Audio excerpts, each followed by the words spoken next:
లేదంటే దేవుని బిడ్డలారా, ఒక సేవకుడిగా చెప్తున్నాను, నువ్వు ఇన్ని సంవత్సరాలు బట్టి దైవ సేవకుడు శుక్రవారం శనివారం ఆన్లైన్లో వీధి సువార్తలు ఈ కోటాలు ఆ కోటాలు విత్తబడుతున్న విత్తనాలన్నీ ఎటుపోతున్నాయి. మరి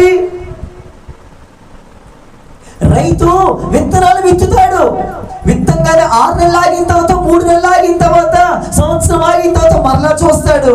దేనికోసం? ఫలం కోసం.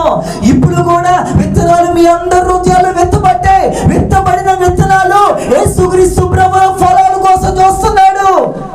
దైవజనుడు కూడా ఫలాల కోసం చూస్తున్నాడు.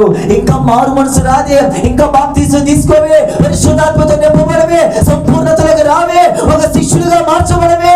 ఆ విత్తనాలు విత్తబడుతున్నాయి కదా, విత్తనాలు ఫలం ఏమైపోతుంది? నీ హృదయంలో ప్రతి శుక్రవారం విత్తుతున్న విత్తనం ఏమైపోతుంది? అది ఫలిస్తుందా, చచ్చుబడిపోతుందా? విత్తనం నీలో చచ్చుబడిపోతుందంటే నువ్వు త్రోవ ప్రక్కన విత్తనమే. ఎన్ని సంవత్సరాలు మందిరానికి వెళ్ళు, ఎక్కడికెక్కడికో వెళ్ళు, ఎన్ని హైదరాబాద్ వెళ్ళు, ఇటు వెళ్ళు, పెద్ద పెద్ద సంఘాలకు వెళ్ళు, హైదరాబాద్ పాస్టర్ దగ్గరికి వెళ్ళు, దుబాయ్ ఎట్టినా నీ హృదయంలో విత్తమైన వాక్యం ఏమైపోతుంది తెలుసా? ఈ విత్తనాలు శత్రువు ఎత్తుకెళ్ళిపోతున్నాడు.